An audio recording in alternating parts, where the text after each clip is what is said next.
impromptu game dev diary for today.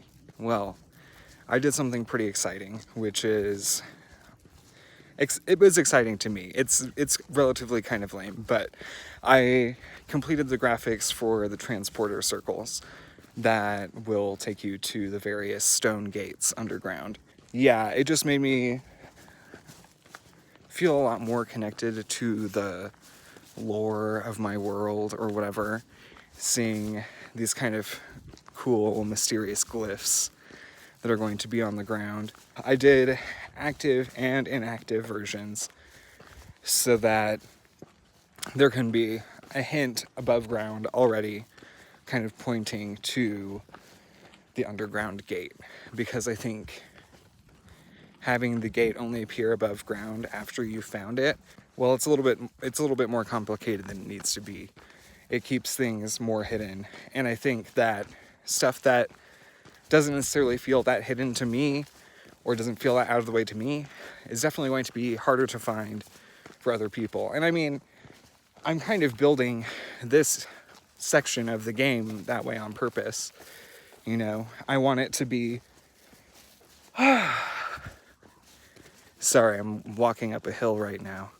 As you can tell, I'm outside. The point of that whole section is that you can miss certain things, or that you can skip certain things. Because, you know, in my mind, it's very similar to the Triforce Shard story arc in Wind Waker, which sucked. Everybody hated it, because you had to go to these obtuse locations to find like 8 individual things, if I'm remembering correctly. And so it was just a pain in the ass, and it was a drag because it was such a long section of the game that you could not skip.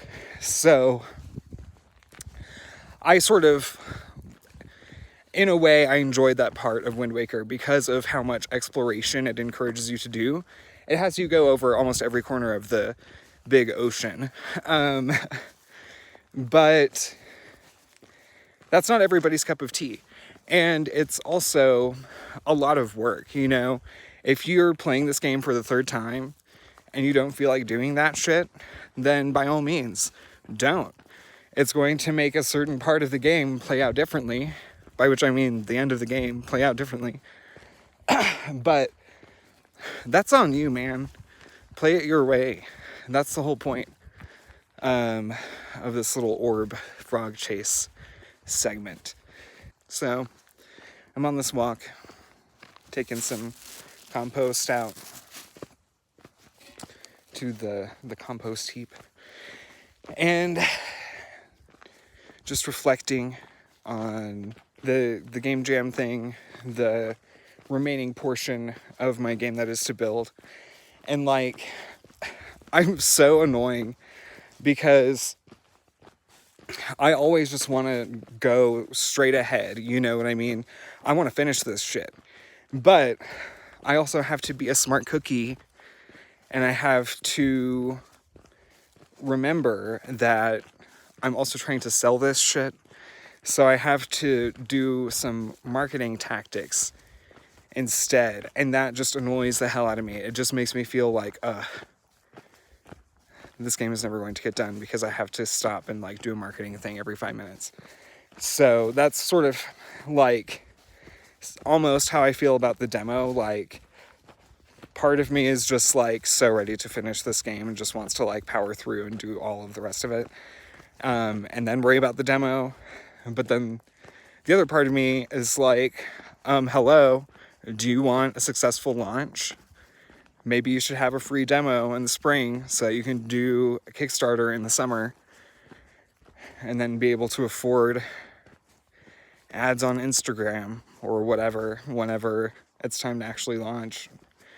And, you know, I really do have this whole roadmap, but I'm saying all of this because as much as I should focus on launching the demo, I am feeling motivated in a strange way about the factory dungeon, because this is something like, I feel like all of my dungeons have been something that I've had to stop and think about for a long time, which is kind of annoying.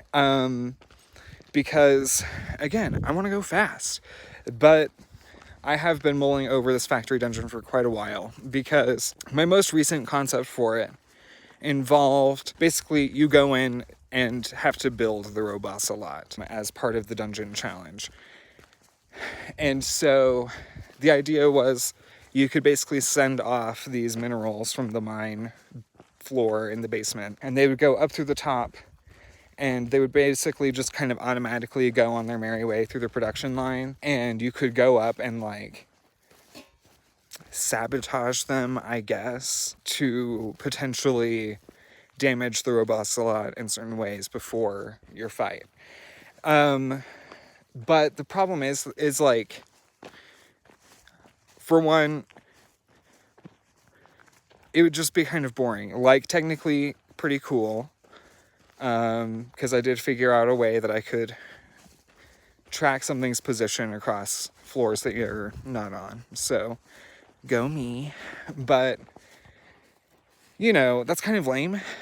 And just in that, it involves sitting around and waiting on some level. And I don't really feel like making a whole mini-map system to track them all. Like, I'm sure people would want that. But that's besides the point.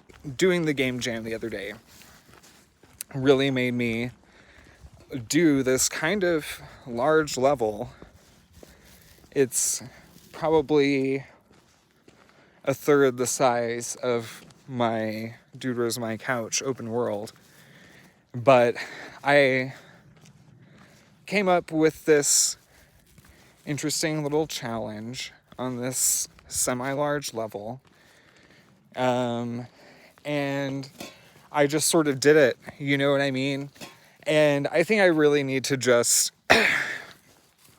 do something like that for the factory dungeon. Like, I just need to decide on a mechanic and just go and do it. And part of that has been like, well, how can I make this building the Robosalot challenge more interesting or whatever? And so I've been replaying Golden Sun: The Lost Stage for Game Boy Advance. And I've also been playing Coromon for iOS. And both of these, like, Coromon is definitely inspired by the Golden Sun series for a start. But both of them have had multiple dungeons that sort of involve these tracks. Well, really, Coromon only had one, but it was like a minecart level, like, you know, that's pretty typical. I'm pretty sure one of the Golden Sun games had minecarts as well. But Golden Sun 2, The Lost Stage, had a lot of very cool circuitry-themed levels. And so my thought is that the Factory Dungeons theme could be tracks.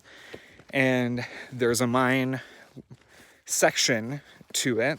That's where you get the climbing gloves. And then using some sort of minecart system, you could direct the minerals from some central pile up into one of the 4 chutes that takes it to begin whichever path it's going to take. And then on the upper floors, there's going to be a circuitry floor, or like a conveyor belt floor, and then a circuitry floor, and then a circuitry floor for conveyor belts, if that makes sense. So kind of have the similar concept of tracks expressed a couple of different ways, and then all together.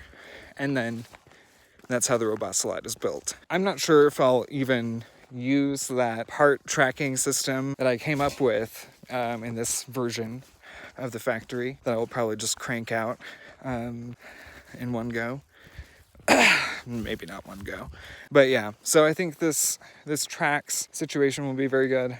Oh, and then I can use the base idea that I came up with for tracking the parts. I will use that after the dungeon, because what I would like to do, instead of just have a normal boss fight, is have sort of a chase scene.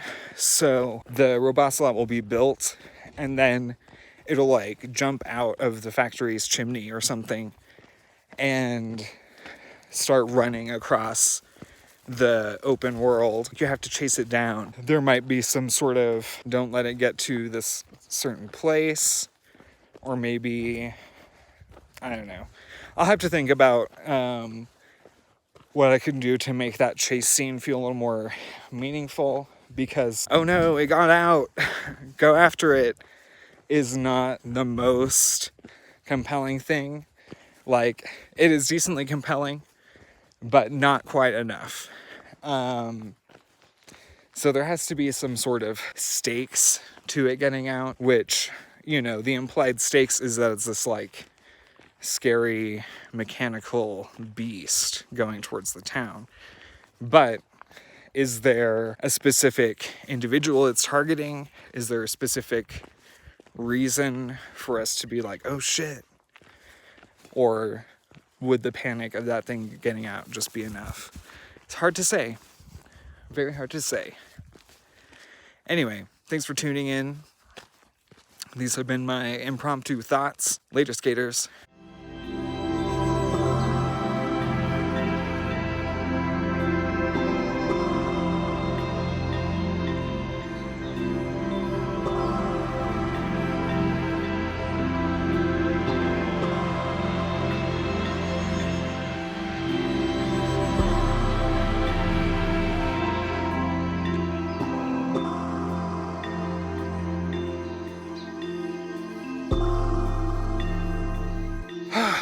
Man, talking on a walk with lots of hills is a lot.